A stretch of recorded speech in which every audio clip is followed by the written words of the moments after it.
And welcome back, because in this video, we're going to go over the single-family condo markets in the state of Massachusetts, and we're also going to do a quick interest rate update. Plus, we're going to talk about some current relevant events. And specifically, let's talk about the Washington, D.C. market and what's going on there, because a lot of what is being told that's happening all over social media, I'm sure you've seen that clickbait, right? Well, those sites are a lot about fiction and not so much facts. Hey, it's Jeff Chubb. I'm a recovering investment banker turned real estate agent. I've sold more than 1,000 houses. If you have any questions in regards to real estate, then know I'm here to help. Let's jump into the single family market stats. Inventory, it's decreasing, but not at the rate that it has in the past years. We now have 3,063 single-family homes on the market. Now, this is 3.9% fewer homes on the market than just 28 days ago. Week over week, inventory increased by 43 units. And 2 weeks ago, we were at 3,185 units. We found the floor a bunch of weeks ago, and it seems that we're going to continue to plug along around this range for at least the next week or so. So inventory, it's staying relatively level, but the difference between last year continues to grow. We currently have 440 more single-family homes on the market, which is up from last week's 208 units and when compared to the same week last year. 1,052 more houses on the market than when compared to 2022 levels. Now, this level, it's down from last week's 1,091 units. New listings, they were really outpacing the first couple weeks of the year, but they've really fallen off a cliff in the last couple weeks. We listed 570 single-family homes this week, which is compared to the 624 houses this week last year. This means that we were 54 units, or 8.7% less than the levels that we saw back in 2024. And the 4-week rolling average is 609 units. Here's where it gets just a little nuts. Look at that graph. This week, we put 574 single-family homes under agreement. This is 78 units, or 12% less than the same week last year. We put 652 houses under agreement. Now, that 4-week rolling average, that's 642 units. So when compared to last year's market, new listings were down by 8.7%, while under agreements were down by 12%. When you look at it all this way, the delta between the two isn't really that bad. Yes, sales are way down, but so are new listings. Now, the pendings to new listing ratio has gone above the 100% mark. The ratio of 112.3% is compared to the 112% that we saw this week last year. What this means is that over 112% of all of the properties that came on the market just 2 weeks ago went under agreement last week. There are 410 single-family homes that closed last week for an average sales price of $774,000 and a median sales price of $630,000. Sales levels, compared to this same week last year, were up by 9 units, or 2.2%, as there were 401 single-family properties that sold this week last year for that average sales price of $675,000. Months of inventory, this is how we determine what type of market we're in. 0 to 5 months, that's considered a seller's market. With the closer you get to 0, the stronger and more aggressive of a seller's market that it is. Months of inventory, it's been pretty steady. This week's months of inventory came in at 1.23 months. The 1.23 months this week is compared to the 1.31 months this week last year. Now, the gap between this year and last year is 0.08 months. Real quick, it's my shameless plug. I just wanted to mention that if you are thinking about buying or selling a home, then it would be a true pleasure to help you. Now, on to the condo market. We now have 2,197 condos on the market as of Monday. Now, this means that there's 3.6% more inventory on the market today than the inventory levels of 28 days ago. We now have 423 more units on the market today compared to last year, and only 111 fewer condos on the market than compared to the same time back in 2021, which was the COVID era when the condo market just absolutely exploded from an inventory sales point, that is, not from a sales side. Last week's numbers were 269 units and 220 units, respectively. There are 394 condos that came on the market last week with that 4-week rolling average of 381 units. Now, the 394 units listed was 13 units, or 3.4% less than the 381 condos that came on the market this same week back in 2024. This week, we put 340 units under agreement. This 340 condo sales is exactly how many units we put under agreement this week last year. And that 4-week rolling average, that's 331 units. So 3.4% fewer listings came on the market when compared to this week last year, while selling the exact same amount of condos. Some good news and, well, a bunch of bad news in the condo market is that this week's pending to new listing ratio is 102.1%.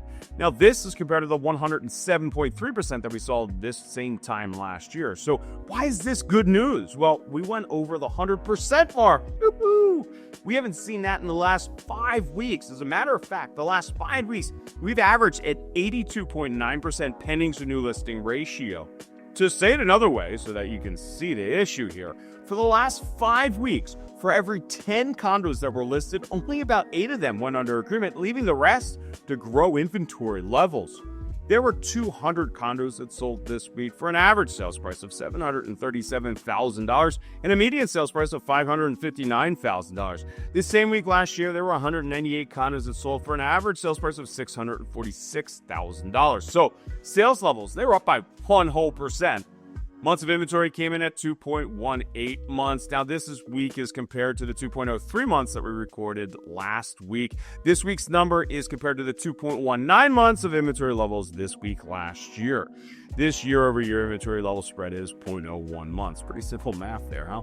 Any chance you could do me a huge favor? Can you hit that like button right down there? Believe it or not, it just helps. It makes a huge difference to the YouTube channel and just plays with that YouTube algorithm. It makes an enormous difference. Well, subscribing if you're enjoying the content because you're thinking about buying or selling a house or you're just curious about the Massachusetts real estate market, well, that one doesn't hurt either. So please consider subscribing. Time to talk about interest rates. It was a good week for interest rates. And as the market goes, we need some good weeks. Rates are down nearly 1/4 point in the last week. And I was talking to my mortgage broker, which, by the way, if you need a guy, then let me know. I can't recommend him more. I mean, he's awesome. Best rates, low closing costs, just fantastic. Guaranteed rate. One of the best out there.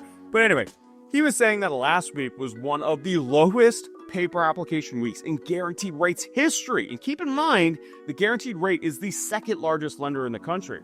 This market's slow. As you know, I buy houses. If I'm buying one that is a condo, then I'm demanding a little bit bigger of a discount due to the weakness in that marketplace specifically. But let's continue to talk about some real estate, but in another market. Have you seen all the social media pictures of all the inventory in Washington, D.C. and hearing about how that real estate market, it's tanking, it's crashing?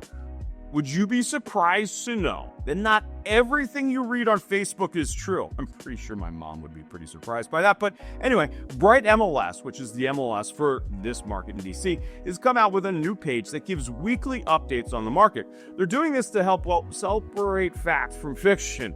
One thing that I love is they are also breaking out data for the entire Bright MLS area, which allows you to see what's happening compared to the average. So you got DC area here and the average over here.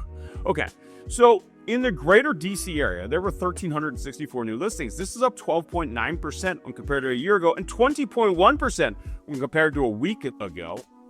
When you compare it to the average, it looks like the DC area saw a 9.3% increase over the general market from a year ago and a 12.7% increase for the year ago data. Now, essentially, this is the delta of those two data points. There is no doubt that there are more listings sitting in the market in the DC area. And I think it would be pretty safe to bet that a bunch of these are due to the layoffs that they are seeing in the federal government. But Bright MLS, I give them credit because they also gave some median price stats. The $650,000 median price is up 1.2% compared to a year ago and unchanged from a week ago in DC. Compare this to the entire Bright MLS, which saw a 6.3% increase in pricing from a year ago and a 1.2% increase from a week ago. In other words, asking prices have not yet dropped in the DC area. They are pretty much holding steady. But what about pendings? They must have fallen off a cliff if, it's Armageddon down there, right? Well, there were 1,363 houses that went under agreement last week in DC. This is off 7.3% compared to a year ago and 1.1% higher than compared to last week. Compare this to the MLS area. And the entire MLS saw a decrease of 8.2% year over year and has seen the amount of pendings actually increase by 4.6%. So pending data, it's a little conflicting. The DC area is less than the average when compared to a year ago, but below the average when compared to a week ago. So they're winning here, but they're losing here. So yes, I think it's safe to say that the market is being affected by the layoffs in DC, but it's not tanking, at least yet. But it's also important to keep our eye on it. But yeah, Those social media posts showing a hat full of new listings are, well, they're kind of a load of crap. Want to talk about your own personal real estate needs? Again, it's Jeff Shaw. Whether you're looking to buy or sell a house in the next 9 or 90 days, that I would love to chat with you and just find out a little bit more about your real estate goals. And if you know of anyone that's thinking about buying or selling a house, then I truly appreciate you passing along my contact information. You can visit me at youtuberealestateagent.com or find all my contact information in the description below right down there. Until next time.